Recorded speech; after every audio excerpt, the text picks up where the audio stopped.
집중분석 이슈타임 시간입니다. 오늘 레몬 리서치의 김민수 대표 함께하겠습니다. 안녕하십니까? 네, 안녕하십니까? 먼저 이슈 관련 뉴스부터 보겠습니다. 연합뉴스입니다. 고점 높인 비트코인 지속 불가능 대 25만 달러까지도입니다. 가상화폐 대표 주자 비트코인이 연일 신고가를 기록하고 있는데요. 지난 16일 밤 사상 처음으로 5만 달러를 넘어선 데 이어서 계속해서 고점을 높이는 모습입니다. 이로써 비트코인의 가격은 지난해 4배 이상 오른 데 이어서 올해 들어서 이미 추가로 80%가량 상승했습니다. 이에 대해서 17세기 튤립 투기 광풍보다 더 심한 거품이라는 비판도 나오지만 한편에서는 통화 완화 정책으로 달러와 가치가 하락하는 가운데 가상화폐가 금을 대신할 새로운 안전자산이라는 긍정적인 해석도 제기됩니다. 네, 어제 이슈는 원자재의 슈퍼사이클, 오늘은 비트코인 모두 인플레이션을 해지하기 위한 어떤 머니 무브라고 볼 수 있을 것 같습니다. 네. 동의하시나요? 네, 동의 당연히 하고요. 네. 저희가 주식 방송, 경제 방송인데 코인 방송으로 오늘은 잠깐 넘어가겠습니다. 네. 많이들 궁금하실 것 같아요. 일단 의외로 젊으신 분들이 요즘 문의가 상당히 그럼요. 많습니다. 네, 근데 예. 그럴 때마다 친절하게는 얘기를 드리는데 이게 기술적 동향으로 뭐 분석할 수 있는 부분들이 한계가 있다 보니까 그래도 기술적인 분석에 근거해서 오늘 잠깐 언급을 드리게 되면요. 네. 일단 비트코인 또 이더리움이죠. 이 두 개가 큰 축으로 해서 요즘 강하게 부각을 받는데 작년 말이었죠. 한 12월 달 대비해서 지금 그림을 차트를 보시게 되면은 거의 비트코인은 2.5배 이상 상승했고요. 이더리움은 3배. 즉 가격이 싸다 보니까 더 많이 가는 현상이 나오지 않나 생각되고 있는데 그런 흐름으로 봤을 때 일단 최근에 기술적인 동향까지 잠깐 언급을 드리게 되면은 항상 이제 비트코인은 정고점을 돌파하게 되면 100% 이상 상승합니다. 그런 기조로 봤었을 때 또 단기 이격을 보인다라고 하게 되면 또 한 25% 가까이 또 조정을 받습니다. 그런 패턴을 보게 되면은 지금 기조로 봤을 때 저점 대비해서 또 100%대까지 이어진다라고 하게 되면은 약 한 6만 달러대가 일단 1차 고비가 아닐까라는 쪽에서 그 정도를 지금 현재 목표로 삼으시는 게 맞을 것 같고요. 그렇게 되면은 또 조정이 나옵니다. 그러면 보통 패턴상으로 봤을 때 한 4만 달러, 4만 5천 달러 이 정도까지가 다음 지지권이 아닐까 싶기 때문에 지금은 일단 한 번 더 강하게 움직인다라고 하게 되면 갖고 계신 분들이 파시는 게 낫지 않을까라는 쪽으로 바라보고 있고 네. 다시 조정 나오면 접근을 하자라는 대응 전략들이 가장 좋다고 봐야 될 것 같은데 하지만 누누이 강조드리지만은 이런 어떤 더 오를 것 같아서 막 과열되는 이런 자산 쪽의 하나의 대표적인 주자다라고 하게 되면 기술적인 분석이 그렇게 크게 필요 없습니다. 어떤 심리적인 변화가 또 주목을 해야 될 걸로 보여지고 있고요. 그러면 가장 중요한 부분들은 이를 일단 심리적인 변화와 함께 나오는 또 하나의 부상하는 벌써 말씀하셨던 대체 자산이다라는 관점 쪽에서 주목은 하되 일단 지금 단기 과열은 좀 어느 정도 피해 가자라는 쪽도 하나 눈여겨보셔야 될 것 같습니다. 네. 뭐 작년 말 기준 또 지난해 몇 배 올랐고 이렇게 몇 배씩 오른 비트코인과 이더리움의 시세를 확인할 수 있는데 다나리 자회사를 통해서 발행한 페이코인 같은 경우는 하루에 2000%가 올랐단 말이죠. 이게 100% 오르면 2배인데 네. 2000%면은 40배가 하루 만에 이렇게 움직이는 굉장히 좀 과열된 이런 심리가 확인되고 있는 모습들입니다. 비트코인의 강세 배경에 대해서 하나하나 좀 짚어볼게요. 네, 일단 작년에 그런 얘기 잠깐 드렸을 겁니다. 유동성이 커지고 그에 따라서 뭔가 시장에서 화폐 가치가 떨어지다 보니까 어느 쪽으로 돈이 갈까라고 관심이 커지게 되면은 일단 저희가 상상할 수 없는 수준까지 자산이 크게 올라가는 경우가 많이 발생합니다. 그게 이제 과거에 뭐 네덜란드 튤립 얘기도 좀 나오곤 있지만은 아마 이번에는 비트코인이 그 변화가 아닐까라는 쪽에서 가격이 얼마 갈지는 저도 잘 모르겠습니다. 근데 그런 관점 쪽에서 일단 유동성이 커지다 보니까 인플레이션에 대한 흐름들이 반영되면서 움직이는 또 하나의 분위기라고 보시면 될 것 같고요. 그러다 보니까 또 하나 이제 화폐 가치는 당연히 떨어질 텐데 그럼 이를 대체할 게 무엇일까라는 쪽에 대한 관심이 상당히 늘어나고 있다는 쪽에 대해서 주목을 하셔야 될 것 같고요. 게다가 또 글로벌 기축 통화에 대해서 이제 각국이 이제 다른 꿈을 꾸고 있습니다.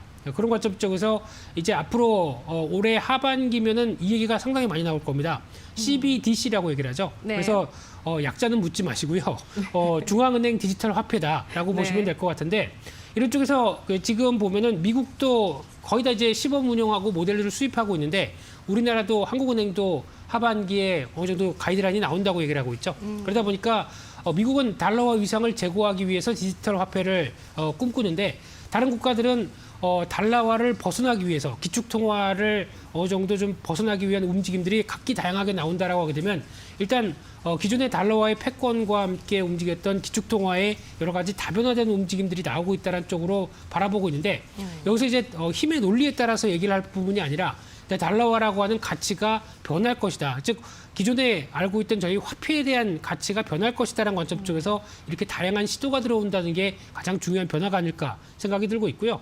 그와 함께 또 눈여겨볼 수 있는 부분들이 그러면 이제 이런 관점 쪽에서 이 디지털 화폐 같은 경우도 일단 무엇보다 편리하죠. 편리하게 쓸 수 있고 보관도 여러 가지 간편하고 네. 여러 가지 편익 쪽에서는 흐름들은 많다고 보여지고 있지만 일단 또 가장 중요한 게 이 리스크에 대한 그 부분들도 생각을 할 수 있겠죠. 이 어떤 아직까지 경험이 많지 않다 보니까 각국의 중앙은행들이 이런 디지털 화폐를 잘 운영할 수 있을까? 뭐 특히 계속 많이 나오는 게 어떤 해킹에 따른 여러 가지 또 부담감도 나올 수 있는 부분들이기 때문에 네네. 아직까지는 편익뿐만 아니라 과제도 만만치 않다라는 쪽도 계속 부각이 될 수밖에 없다고 봐야 될 것 같고요. 그러다 보니까 이제 자산운용사들도 이쪽에 대해서 편입을 하기 위한 노력들이 상당히 커지기 시작합니다. 대표적으로 캐나다 같은 경우는 최초로 비트코인 ETF가 나오기 시작을 했고요. 그러다 보니까 비트코인 하나의 자산으로 인정하는 대표적인 모습들이죠. 그와 함께 블랙록이라고 하는 글로벌 최대 자산운용사도 이제 이쪽을 비트코인을 대응하려고 움직임이 나오고 있고 뉴욕 멜론은행도 마찬가지로 변화를 보인다라고 하게 되면 일단 하나의 어떤 자산 수단으로서 인정을 하고 있다는 쪽에 분위기가 나오고 있는데 그러나 또 더 중요한 거는 결제 사용처 즉 비트코인이 그냥 시세만 움직이고 사용할 방법이 없다라고 하게 되면 일단 한계가 있겠죠. 조금 더 이 결제를 쓸 수 있는 쪽이 늘어나기 시작합니다. 대표적으로 페이팔 같은 경우도 먼저 이제 도입한다고 얘기를 하면서 네. 비트코인의 3개가 이제 결제가 지금 가능한 걸로 알고 있고요. 네.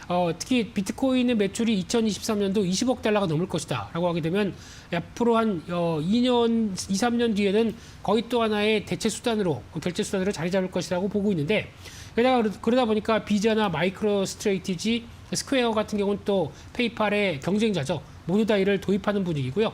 다 아시는 것처럼 테슬라도 어떤 결제 수단까지 언급하고 우리도 샀다, 더 살 것이다라는 쪽도 얘기가 나오고 있는 반면에 애플도 이에 동참할 것 같습니다. 최근에 나온 동향을 보다 보니까 애플 월렛이라고 하는 전자지갑이 있죠. 이쪽에 비트코인을 편입을 시킬 걸로 예상을 하고 있는데 네. 삼성페이도 마찬가지입니다. 삼성페이도 최근에 결제를 시도를 하고 있는 걸로 보다 보니까 삼성 SDS와 협업한 결과가 조만간 나오지 않을까라고 보게 되면 이런 다양한 어떤 전자결제 수단 쪽에서도 이를 통용하고 있다는 쪽으로 바뀌게 되면은 또 하나의 어떤 화폐에 대한 가치가 높아지겠죠. 이런 부분들은 긍정적이라고 봐야 될 것 같습니다.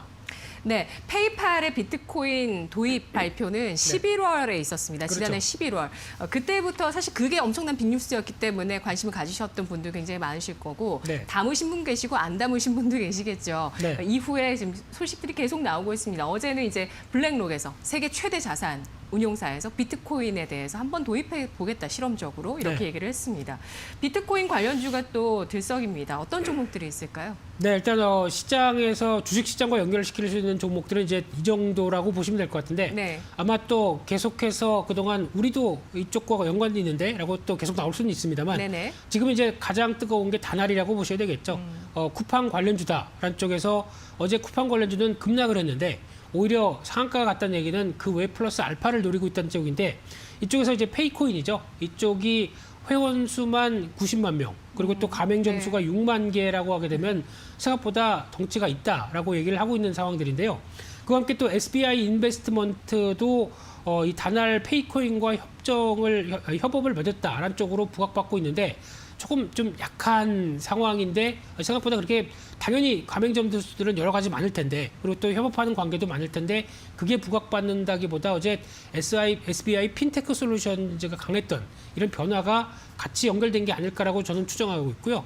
그와 함께 또 위지트라는 회사가 잘 알려진 쪽이죠. 또 옴니텔의 빗썸 자회사가 또 빗썸과의 운영업체 쪽인 btckorea.com의 지분을 갖고 있다. 근데 지분을 얼마를 갖고 있는지를 명확하게 안 나옵니다. 좀 이쪽 복잡하더라고요, 지분 구조가. 그러다 보니까 이 정도로 부각을 받고 있는 거는 좀 사실관계가 약하다라는 생각이 들고 있고요. 네. 우리기술투자, 비덴트 모두 다 어떤 운영하고 있는 회사에 대한 지분을 갖고 있다는 쪽으로는 보여지고 있는데 조금 이따가도 말씀드리겠지만은 지분 관련된 종목 쪽으로 움직이는 흐름은 비트코인은 벌써 이만큼 강하게 움직이는데 아직 그 전고점을 돌파를 강하게 못하는 종목들이 상당수 있습니다. 그러다 보니까 모멘텀이 약하다고 봐야 되겠죠. 이런 쪽은 일단 투자는 좀 주의할 필요가 있지 않나 생각됩니다. 네. 전략 세워보도록 하겠습니다. 이제 뭐 비트코인 관련주나 혹은 비트코인이나 언제 어떻게 매수를 하면 좋을지 혹은 뭐 올해 내내 좀 중요한 이슈로 보면서 이 이슈에 대해서 좀 관심을 계속 가져야 될지 많이들 네. 궁금하실 것 같아요. 전략 주시죠. 네, 유동성 파티가 끝나기 전까지는 계속 관심 가지셔야 될 것 같습니다. 그런 쪽으로 보게 되면은 일단 지금 항상 저희가 얘기하는 게 뭐 수혜주라고 얘기를 하죠. 근데 뭐 어떤 현상이 나왔을 때 그에 따른 수혜주를 매매하시는 게 아니라 네. 차라리 그 직접적으로 그 종목을 매매하는 게 낫다라고 하게 되면 저는 개인적으로 그냥 비트코인 매매하시는 게 낫다라고 계속 강조드리고 싶고요. 네. 쿠팡도 마찬가지입니다. 쿠팡 관련주를 매매하는 게 아니라 네네. 쿠팡 상장되면은 차라리 그걸 직접 매매하겠다라고 보시는 게 더 맞다고 생각되고 있고요. 전공법이죠. 네. 근데 지금 흐름을 그렇죠. 보게 되면 일단 단기적으로는 과열이 나올 수밖에 없는 분위기 쪽에서 또 테마주의 움직임 쪽으로 관련주들은 일단 개인적으로는 그렇게 크게 매매할 자리는 아니다라고 생각이 들고 있고요. 그런 쪽으로 봤을 때 아마 지금부터는 또 단기적인 과열을 어떻게 시키느냐라는 쪽으로 보게 되면 또 정부의 규제 가능성들 또 지금 이제 미국의 옐런 재무장관 같은 경우는 상당히 아직까지는 부정적인 입장이죠. 또 입을 통해서 약간 또 과열을 시키는 얘기가 나올 수 있겠다라고 하게 되면 단기적으로 좀 주시를 하셔야 될 것 같고요.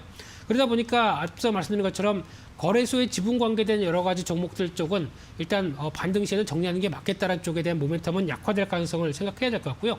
오히려 지금 오히려 가상화폐에 대한 또 채굴 수요가 늘어날 수밖에 없겠죠. 그러면 2018년도, 17년도 반도체 사이클의 호황을 이끌었던 또 하나의 또 서버용 디램이라든가 또 메모리 반도체 거기다 네. 또 어떤 이런 변화를 봤었을 때는 오히려 이쪽이 메모리 반도체의 슈퍼 사이클을 더 강화시킬 수 있겠다라고 하게 되면 그냥 반도체주 보시는 게 맞다고 봐야 될 것 같고요. 그런 쪽에 가격이 움직였을 때 변화 계속 확인할 필요가 있겠다고 보여지고 있습니다. 네, 알겠습니다. 유동성 장세가 끝나기 전까지 대체 자산으로 떠오르고 있는 비트코인 관심을 가져야 된다는 점 말씀드렸습니다. 탐욕을 부리지 않는 이런 냉정한 가슴을 가지신 분들이 유리하실 겁니다. 분석 잘 들었습니다. 고맙습니다. 감사합니다.